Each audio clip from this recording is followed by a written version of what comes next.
अब जब हम आज फिर से रोमियो की पुस्तक में लौट रहे हैं, तो मैं एक सवाल पूछकर शुरू करना चाहता हूं, जो शायद आपको इतना महत्वपूर्ण न लगे, लेकिन यह एक ऐसा सवाल है जो आज आपकी निश्चितता को प्रभावित करता है।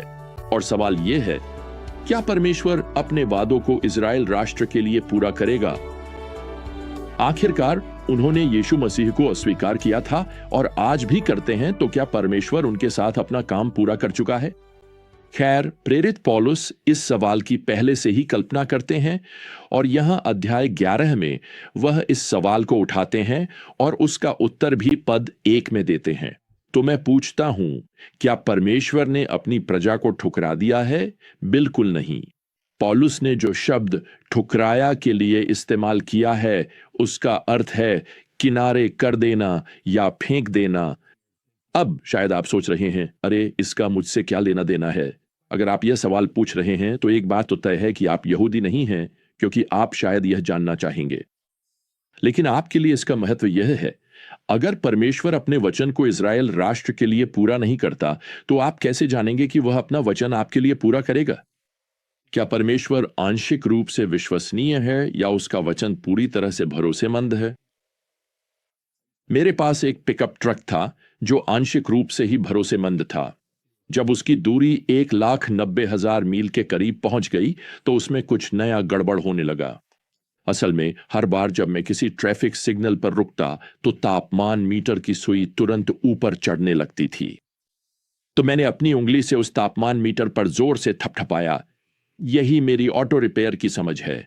मैं बस इतना ही कर सकता हूं। और फिर मैंने कुछ हफ्तों तक इंतजार किया कि शायद यह खुद ही ठीक हो जाए। मैंने प्रार्थना भी की कि ऐसा हो जाए, लेकिन ऐसा नहीं हुआ। आखिरकार मुझे पैसे खर्च करने पड़े और मैंने उसे एक मैकेनिक के पास ले गया। सच्चाई यह है कि हमारी जिंदगी में बहुत कम चीजें हमेशा भरोसेमंद होती हैं। कंप्यूटर से लेकर वॉशिंग मशीन, डिश वॉशर, नौकरियों और रिश्तों तक, हम एक ऐसी दुनिया में रहते हैं जहां चीजें अक्सर भरोसेमंद नहीं होती, है ना? लेकिन भगवान पूरी तरह से भरोसेमंद हैं। मैं आपको बताना चाहता हूं, अगर भगवान केवल कभी कभी आंशिक रूप से ही भरोसेमंद होते, तो हम सब मुश्किल में पड़ जाते। सुनिए, अगर भगवान ने अपने वादे के अनुसार इस्राएल राष्ट्र को उनके देश में वापस लाने का वादा पूरा नहीं किया, तो हो सकता है कि वह आपको और मुझे स्वर्ग में ले जाने के बारे में भी अपना मन बदल ले। सुनिए, आज किसी यहूदी व्यक्ति का अस्तित्व ही भगवान की अपनी प्रतिज्ञाओं के प्रति विश्वास योग्यता का अद्भुत प्रमाण है। न केवल इज़राइल के लिए, बल्कि आपके और मेरे लिए भी, जो मसीह में विश्वास के द्वारा उसकी चुनी हुई प्रजा हैं। अब पौलुस यहां आगे बढ़ते हुए हमें 2 प्रमाण देते हैं कि इज़राइल को भगवान ने न तो त्यागा है और न ही अलग किया है। पहला प्रमाण पौलुस की व्यक्तिगत गवाही में पाया जाता है। यहां फिर से पद 1 है, क्योंकि मैं स्वयं एक इज़राइली हूं, अब्राहम का वंशज, बिन्यामीन के गोत्र का सदस्य। परमेश्वर ने अपनी उस प्रजा को नहीं ठुकराया जिसे वह पहले से जानता था।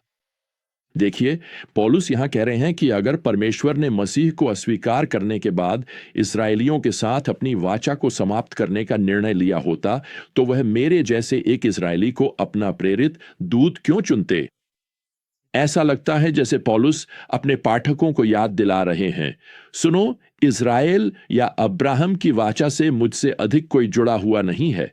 मैं वाचा के परिवार में जन्मा हूं, मैं एक इज़राइली हूं, मैं वाचा के संस्थापक अब्राहम से संबंधित हूं, मैं बिन्यामीन के गोत्र का हूं, मैं वाचा के वादे का उत्तराधिकारी हूं और यीशु मसीह ने मुझे बचाया है। इसलिए मैं व्यक्तिगत प्रमाण हूं, मैं ही मुख्य उदाहरण हूं कि परमेश्वर ने यहूदी लोगों को त्यागा नहीं है। तो यहां दूसरा प्रमाण है, एक पूर्व परीक्षा का प्रमाण।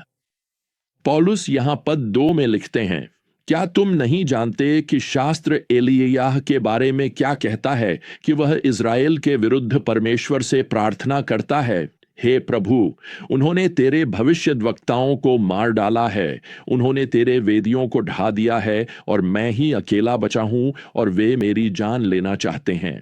दरअसल एलिय्याह यहां प्रभावी रूप से कह रहे थे, हे प्रभु, मैं इज़राइल से थक गया हूं। मैं उनकी मूर्ति पूजा और अविश्वास से तंग आ चुका हूं। मैं ही अकेला हूं जो तुझ पर विश्वास करता है।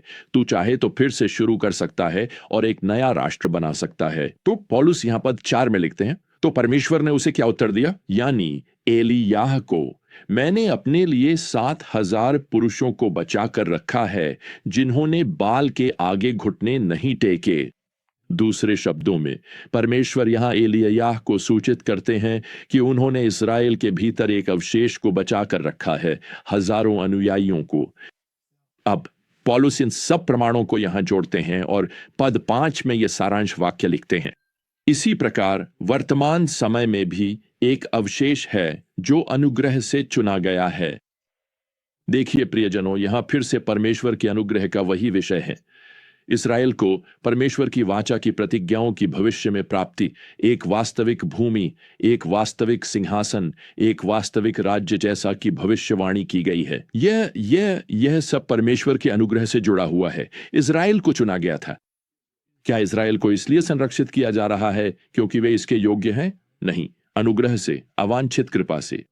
इसी प्रकार आज के विश्वासियों, यहूदी और अन्य जाति, हम भी अपने वंश या अपने कार्यों के कारण नहीं बल्कि परमेश्वर के अनुग्रह से ही उद्धार पाते हैं। लेकिन इस बीच इज़राइल के साथ क्या हो रहा है? वे अपने यहूदी विरासत पर केंद्रित हो गए हैं, लेकिन उन्होंने अपने हृदय को नजरअंदाज कर दिया है। पौलुस यहां 7वें पद में लिखते हैं, तो क्या हुआ, इज़राइल ने जिसे पाने की कोशिश की वह उसे नहीं मिला। चुने हुए लोगों ने उसे प्राप्त किया, लेकिन बाकी लोग कठोर कर दिए गए। यहां जिस यूनानी शब्द का अनुवाद कठोर किया गया है, वह हाथों पर पड़ने वाले छालों की तरह कठोरता या छाला पड़ने का वर्णन करता है। दैवीय चिकित्सक ने इस्राएल के हृदय की जांच की है और कहा है कि उनके हृदय पर छाले पड़ गए हैं। वैसे ये घातक स्थिति है। अगर उन्हें जीवित रहना है तो इसके लिए हृदय प्रत्यारोपण की आवश्यकता होगी। अब पौलुस इस स्थिति के लक्षण यहां 8वें पद में प्रकट करते हैं। वह लिखते हैं, परमेश्वर ने उन्हें सुस्ती की आत्मा दी, ऐसी आंखें जो देख नहीं सकती और ऐसे कान जो सुन नहीं सकते आज तक। आप जानते हैं, जब आपका हृदय कठोर हो जाता है तो आपको समझ नहीं आता कि किस दिशा में जाए। आप अपनी ही आत्मिक भटकन और कल्पनाओं में उलझे रहते हैं। कठोर हृदय आपको अंधकार में ही रहना पसंद कराएगा, क्योंकि आपके कर्म बुरे हैं। आप नहीं चाहेंगे कि कोई रोशनी जला दे। पौलुस यहां 9वें पद में लिखते हैं, और दाऊद कहता है, उनकी मेज उनके लिए फंदा और जाल ठोकर और प्रतिशोध बन जाए। उनकी आंखें अंधी हो जाएं ताकि वे देख न सकें, और उनकी पीठ सदा के लिए झुकी रहे। आप इन चेतावनी देने वाले शब्दों पर ध्यान दें, फंदा, जाल, ठोकर, प्रतिशोध। वह लिखते हैं, उन्होंने अपनी मेज पर भरोसा किया है। यह शायद उनके रीति रिवाजों, उनके फसह मंदिर में उनकी प्रस्तर रोटी की मेज की ओर संकेत है। तो फिर से क्या इज़राइल को कठोर हृदय के बावजूद परमेश्वर द्वारा त्याग दिया जाएगा? खैर, यहां नीचे 25वें पद में हम इस पद को बाद में और विस्तार से देखेंगे, लेकिन यहां पौलुस का उत्तर है, भाइयों, मैं नहीं चाहता कि आप इस रहस्य से अनजान रहें। इस्राएल पर आंशिक कठोरता या कहें कि हृदय की कठोरता तब तक आई है जब तक अन्य जातियों की पूर्णता पूरी न हो जाए। तो फिर उनके कठोर हृदय के लिए आशा है। यह कठोरता आंशिक है।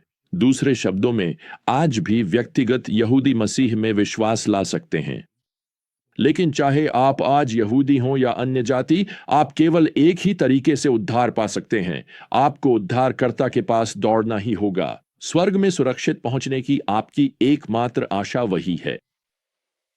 कुछ समय पहले मैंने लॉस एंजल्स अंतर्राष्ट्रीय हवाई अड्डे पर हुई एक घटना के बारे में पढ़ा था।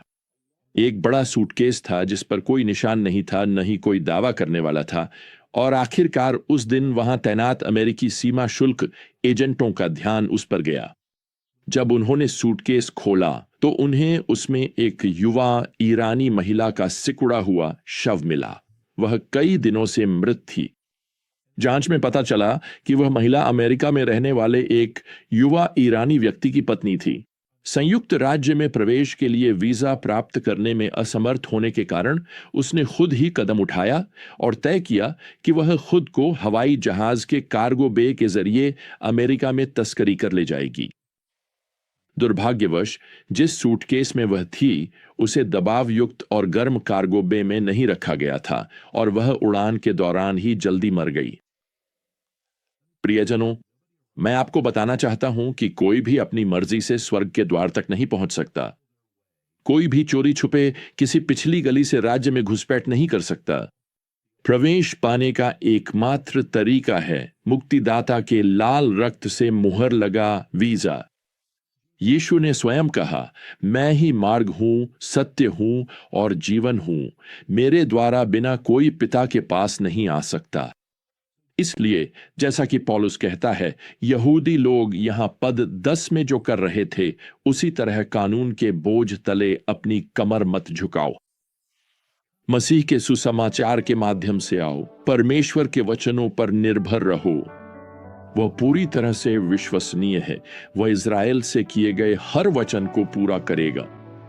वह तुमसे और मुझसे किए गए हर वचन को भी पूरा करेगा। तो जब तक हम फिर से यात्रा शुरू न करें, प्रियजनों, प्रभु यीशु मसीह का अनुग्रह, परमेश्वर का प्रेम और पवित्र आत्मा की संगति आप सभी के साथ रहे। आमीन।